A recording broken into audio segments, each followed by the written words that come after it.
50 Cent is exposing Jay-Z and Beyoncé for allegedly doing ritual sacrifices. And it looks like 50 is saying J and B will do literally anything to stay on top. You know what I mean? You got certain guys that are, their relationships made them so powerful, like in our business, that they can't be moved. Like 50 Cent and Jay-Z's feud has been going on for years, but 50 recently revealed that he's not interested in repairing the relationship, and that's because he allegedly has inside knowledge of J and B's sacrificing people who get in their way. And this isn't even the first time we heard that Jay-Z eliminated multiple people to make way for himself. Yes. Big L was who put Jay-Z on. Without question. And then Big L died, and then the next thing you know, Jay-Z.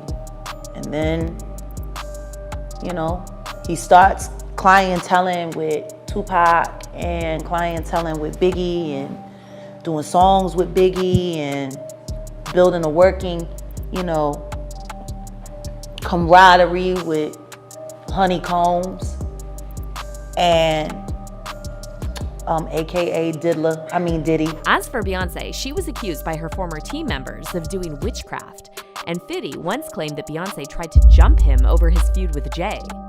Kimberly Thompson, a former drummer for the singer's all-girl band, is accusing Beyoncé of, get this, extreme witchcraft and magic spells and the murder of my pet cat. But what does 50 really know about Jay-Z and Beyoncé's rumored sacrifices? And did he actually come close to being their victim? But first, be sure to like the video, subscribe to the channel, and hit the bell icon so you never miss an upload from us. And with that being said, let's get straight into the video. Jay-Z and them was putting it together. So I think they still harbor some energy towards me. For the longest time, Jay-Z and Beyoncé were considered untouchable, and everyone who had something negative to say about them was branded a hater. However, their power couple status no longer holds weight because multiple industry insiders recently started coming forward with disturbing stories about the real J and B.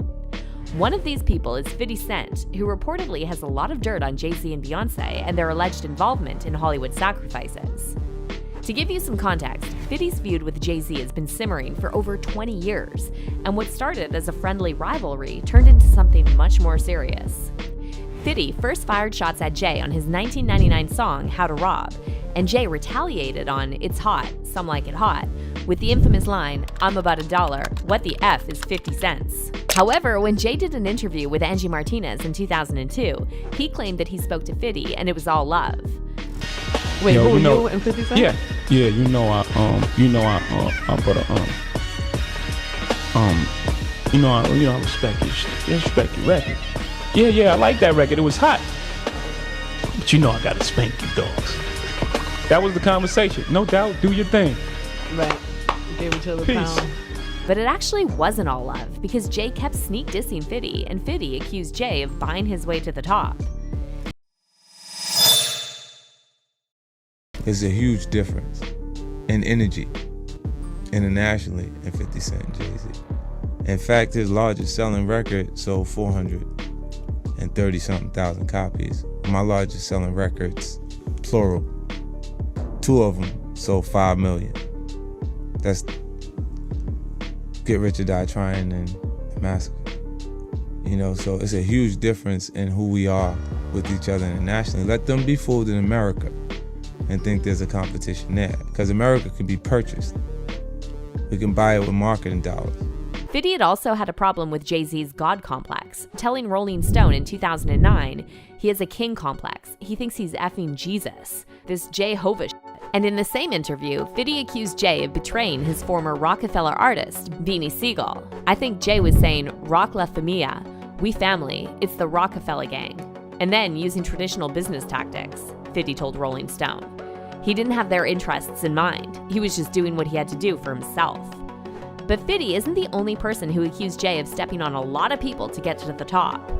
Former bodyguard Uncle Ron recently went viral on TikTok with claims that Jay-Z and Beyoncé destroyed many artists over the years. I know so much about you and what you've done. I know so much on how you got where you are, how you stepped on many people.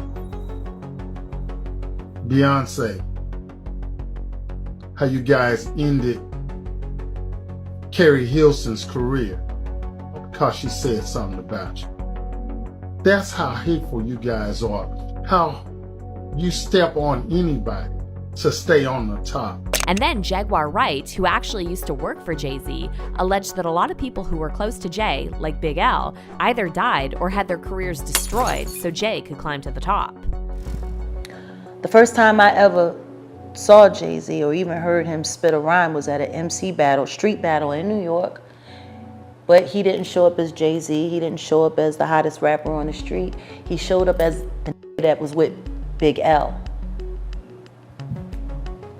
Rest For in those peace. of you. Rest in peace, Big L. Rest in peace, Big L. One of the That was the dopest. sensei. One of the dopest. Yes. Big L was who put Jay-Z on. Without question. And then Big L died, and then the next thing you know, Jay-Z. Speaking of sacrifices, there's also been a lot of rumors among hip-hop fans that Jay sacrificed R&B icon Aaliyah so Beyoncé could step up. Aaliyah's ex and Jay's former business partner, Dame Dash, claimed that Jay tried very hard to get with Aaliyah. However, Aaliyah wasn't interested in Jay like that, and in 2001, she tragically lost her life in a plane crash in the Bahamas. And that same year, Jay started dating Beyoncé. The crazy thing about Aaliyah's death is that a lot of people believe she was sacrificed because eyewitnesses revealed that she was given a sedative and carried unconscious on the plane. Kingsley Russell, who was 13 at the time, was in the car that drove Aaliyah and her team to the airport for their return flight to Miami. According to Kingsley Russell, they took her out of the van and she didn't even know she was getting boarded on a plane. Besides that, Dame also revealed that Jay-Z knew that R. Kelly abused Aaliyah, and yet he refused to cut ties with him. But the thing I didn't understand is I was like, I know I'm not with that. And because of the moral challenge and him choosing one way, I knew morally we weren't the same. So to me, Roc-A-Fella was defunct. It was over. I couldn't with it. It was something that to me was just like, not to say unforgivable, but I couldn't understand it. You know what I'm saying? And then I didn't understand how people didn't, I thought, well, the people aren't gonna have that. But nobody said nothing. Also, we can't forget that Mary J. Blige once referred to Aaliyah's death as a spiritual murder. And though she refused to elaborate on what she meant by that, it's safe to say that she knows something about that plane accident that we don't.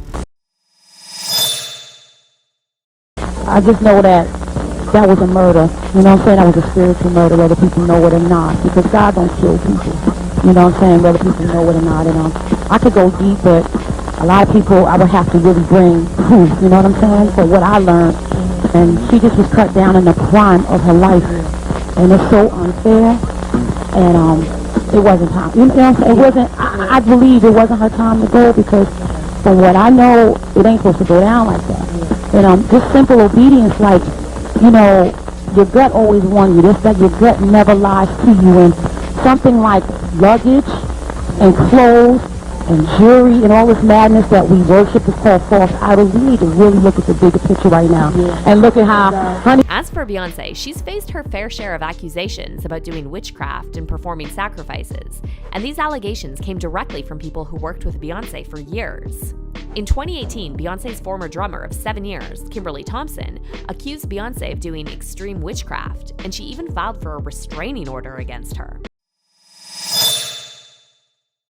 This has been going on since 2006, and it's just been getting worse and worse and worse. And for a very long time, I put this person on a pedestal. I loved them. I'd send emails, you know, publicly, happy birthday and all this stuff. And the entire time, this person was casting spells and manipulating me and controlling my job situations, my relationships, just all kinds of things. And then more recently, Beyoncé's former dance captain, Ashley Everett, who worked with Beyoncé for almost a decade, was caught liking a series of shady posts and comments about Beyoncé, including one about Beyoncé being a demon. This post referenced a speech by poet Jackie Hill Perry, who recently went viral after claiming that artists like Beyonce and Kelhani are used as puppets to promote demonic music.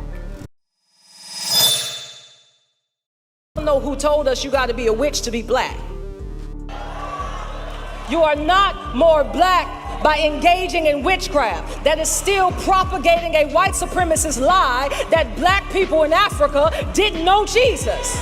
Because we are women who are going to love God with all of our heart and all of our mind and all of our soul. We are not going to imitate the detestable practices of the nations. I am angry that the powers that be in social media and in culture and in music and in Beyonce's music and in Kelhani's music and in whatever the other, and in Santorini, like, I'm angry that they are really trying to convince us that all spiritualism is the same.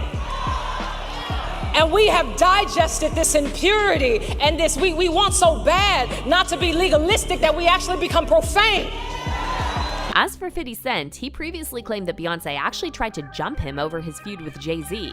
And the way 50 described this incident made it sound like Beyonce was actually possessed. So Beyonce jumped down on you. She jumped down. Oh, she was like on a windowsill. Right. We was in Vegas.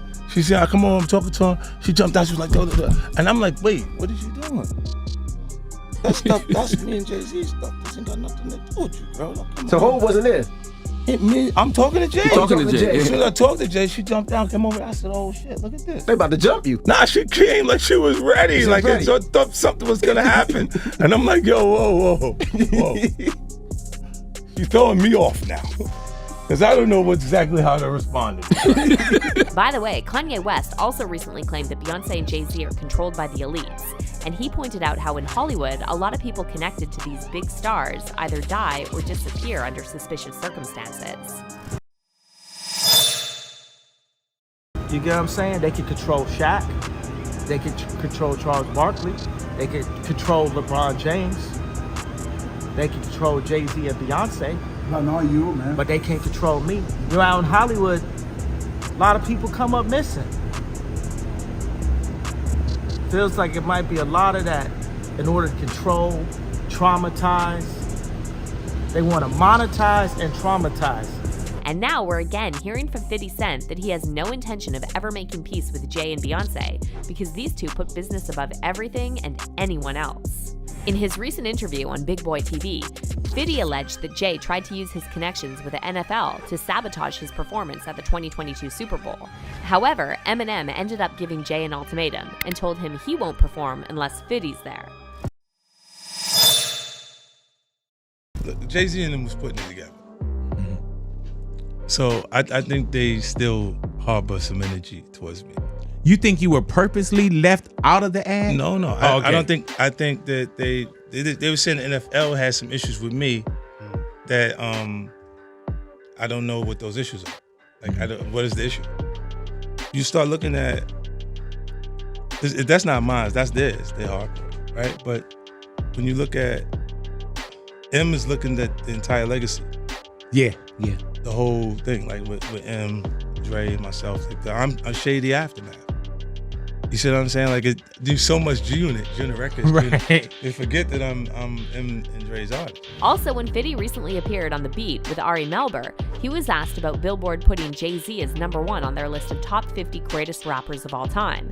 And 50 hinted that Jay only made it on top because he always puts business above people.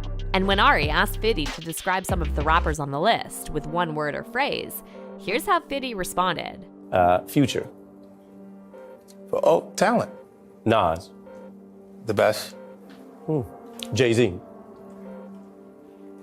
Good business. But does this mean Jay-Z and Beyonce actually sacrifice people for fame? Well, it seems like a lot of fans are convinced this is exactly what they do, and they're saying 50 is smart for distancing himself from the Carters.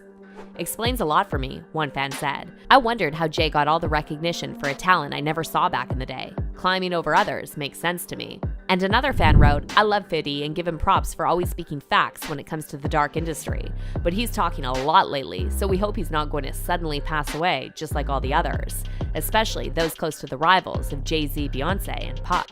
But what about you? Do you think Jay-Z and Beyonce really sacrifice people for fame? Let us know in the comments, and don't forget to watch this next video.